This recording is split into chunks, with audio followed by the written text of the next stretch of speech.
देखो टॉपिक का नाम है रेखा और कोण। क्या है? रेखा और कोण।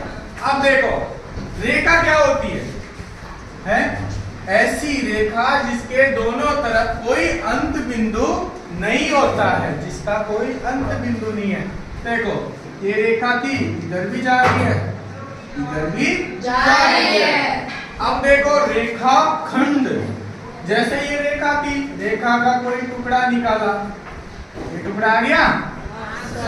तो रेखा खंड क्या होता है? जिसके कोई ना कोई दोनों तरफ अंत बिंदु होता है। दोनों तरफ देखो ये बिंदु रहा, ये अंत बिंदु रहा, ये क्या हो गई? रेखा खंड। अब उसके बाद में देखो तो भाई किरण क्या होती है? तो किरण में क्या होता है? किरण में सिर्फ एक ही अंत बिंदु होता है। क्या होता है? एक ही अंत बिंदु होता है। तो इसमें देखो भाई किरण में ये देखो अंत बिंदु है यहाँ पे, और एक तरफ से क्या है? ये इधर जा रही है। तो देखो किरण एक ही दिशा में जाती है ना। तो दोबारा समझो, रेखा मतलब दोनों तरफ कोई अंत बिंदु नहीं हो। रेखा खंड की रेखा का कोई टुकड़ा जिसके दोनों तरफ अंत बिंदु हो। और एक किरण होती है जिसका सिर्फ एक अंत बिंदु हो और एक अंत बिंदु नहीं हो। अब देखो रेखाओं के इस्तेमाल से क्या बनता है भाई? कोण बनते हैं, एंगल बनते हैं। जब दो रेखाओं का प्रयोग किया जाता है आपस में मिला के, तो क्या बनते हैं? कोण बनते हैं। तो देखो यहाँ पे एक रेखा थी और एक रेखा ये थी। अब इन दोनों को यहाँ पे मिलाया तो क्या बना?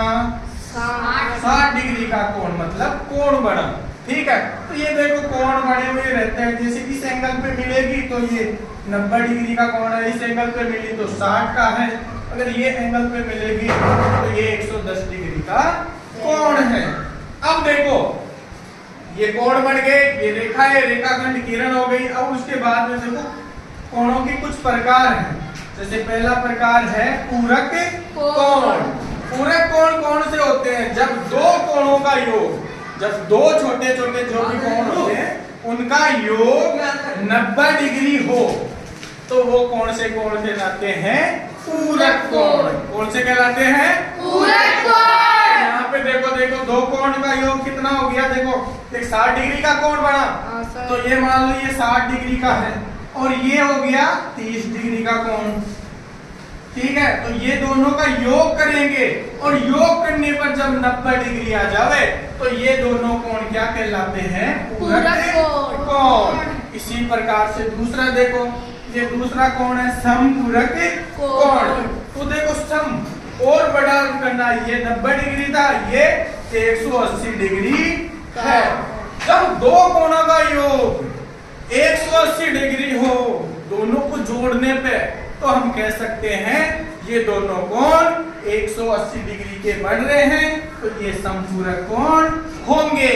जैसे कोई एक कोण बना दूं 100 डिग्री का और दूसरा कोण बना दूं 80 डिग्री का, तो ये 100 डिग्री का कोण और ये 80 डिग्री का, 90 से थोड़ा छोटा बना देंगे, 80 डिग्री का कोण जुड़ के 180 डिग्री, मतलब ऐसे एक सरल कोण बन जाएगा। तो ये हो जाएगा समपूरक कोण। तो समझ में आया? ठीक है, तो रेखा और कोण। ठीक है, बंद कर।